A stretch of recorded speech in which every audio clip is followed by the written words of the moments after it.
Okay, guys, I've downloaded the stock box for Spirit Animal Automata, and I'm going to do a brief assembly here. I'm going to start by putting the crankshaft assembly in here. The crankshaft assembly is this piece right here, and I just have that already kind of pre-assembled for you. Obviously, we'll have all the bits and pieces in class, and you'll just kind of do this by eye and by hand. And I need a little saw and some glue, but pretty easy. So the first thing I'm going to do is I'm going to put this through this hole and this hole in the form of a revolute joint because I want it to be able to revolve. So I'm going to go to assemble, joint, and then in this I'm going to click over on this tab and make sure that this says revolute. Then I'll go back to the position tab, and then I am going to place, I'm going to come and grab that right there on the inside edge of that, and then I'm going to come right here and grab that and hit OK. Now, you'll look here, you'll notice that that doesn't quite fit, so now I'll make an adjustment. I'm going to come here and right click on the joint that I just did, hit edit joint, and then I will move it a little bit this way and see if that does the job.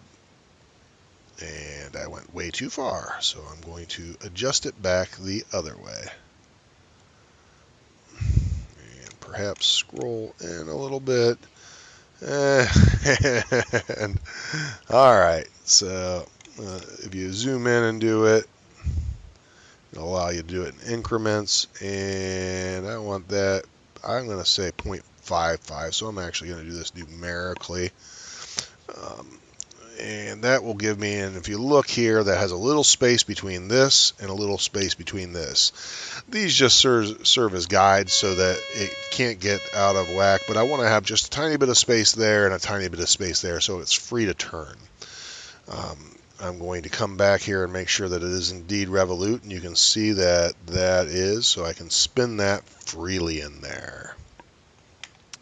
The next thing I'm going to do is I'm going to take this piece, which represents a piece of dowel, and insert it into this round base, which will turn and allow me to do that. So I'm going to do that as an assembly.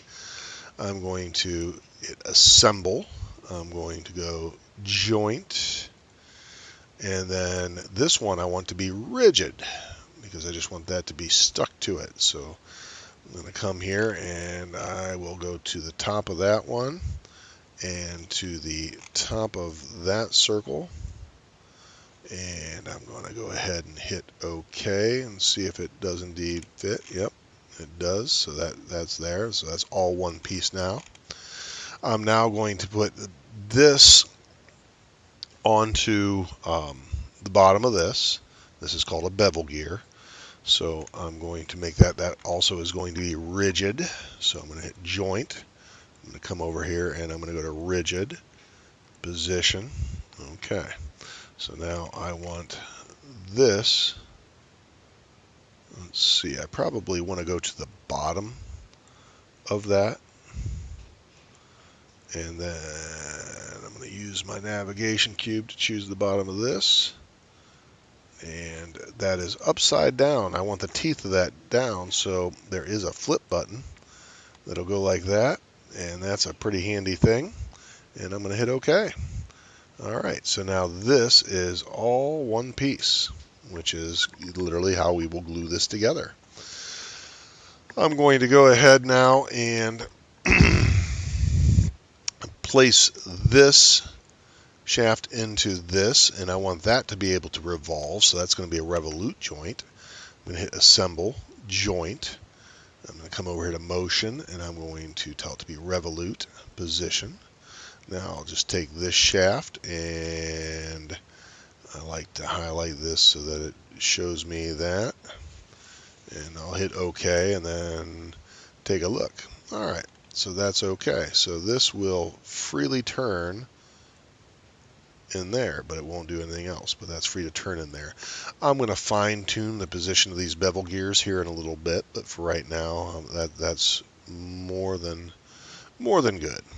All right, so the last thing I'm going to do with the joint is I'm going to place this bevel gear onto this one. Then I will fine tune these last two joints with the bevel gears and then put a motion link in. So I'm going to go to assemble, joint. I'm going to make sure that this is a rigid joint because this needs to be rigid on that shaft.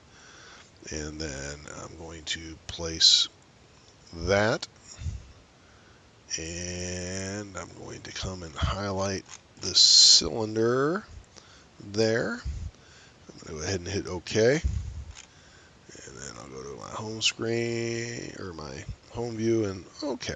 So not bad. So my last one, I need to move this bevel joint, so that's on there, but it's obviously not in there. I need the teeth to line up with this gear, so I'm going to edit the last joint, which is this one, into this rod or axle, and I'm going to move it over to the right. So I'm going to edit that joint, and I'm going to, that's difficult to see, but I'm going to move it like that, and that's going to move it 1 inch. I'm going to move it back to 0.9 inches. Edit joint, and I'm going to move it just, I'm going to make this 0.9. It's a little bit difficult to see, but that lines up pretty nicely. Now I'm going to move this one down. So that is a Revolute joint, which I believe is this one. Oh, no. It's this one here. So I'm going to edit this joint. And I'm going to slide this down oh so little, 0.1, and see if I did it okay. I'm going to take it to 0.3. Edit that joint.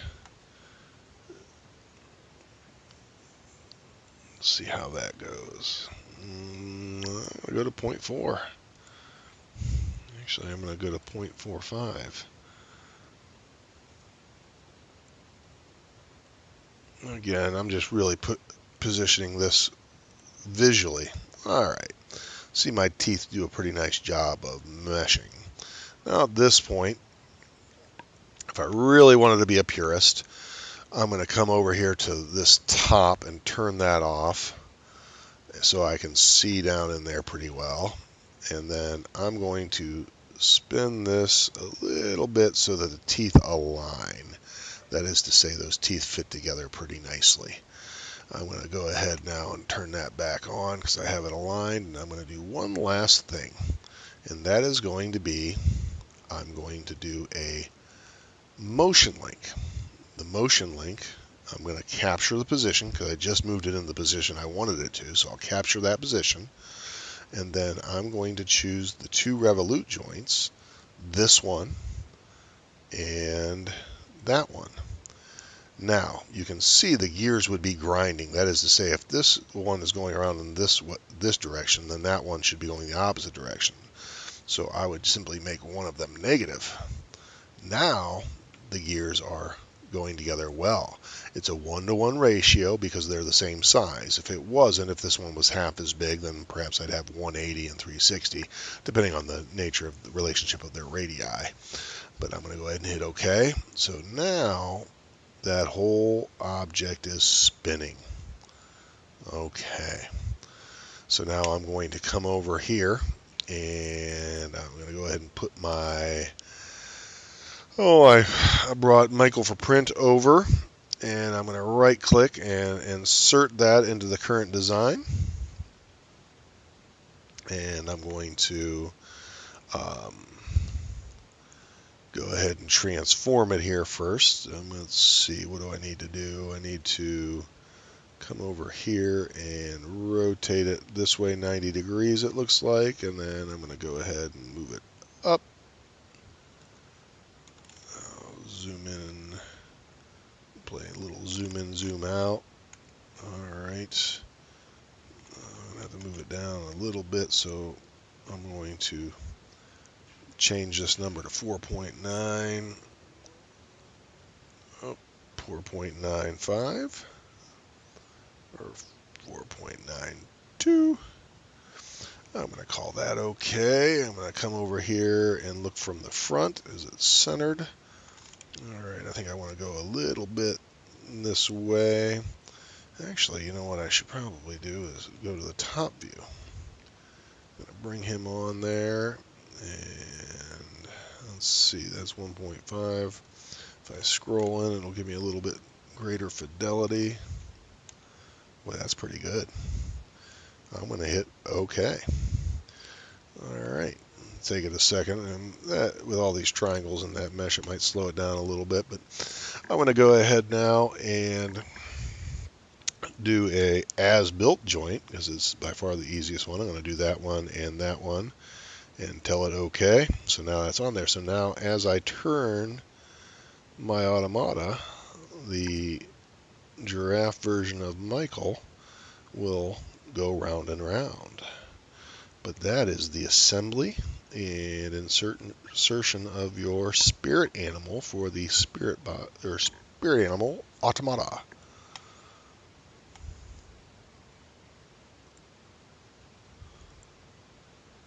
Where's my play button?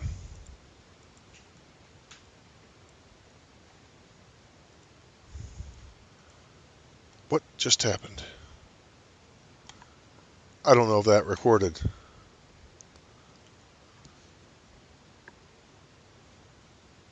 Was that longer than 15 minutes? Oh, I'm so brutal. I'm so bitter.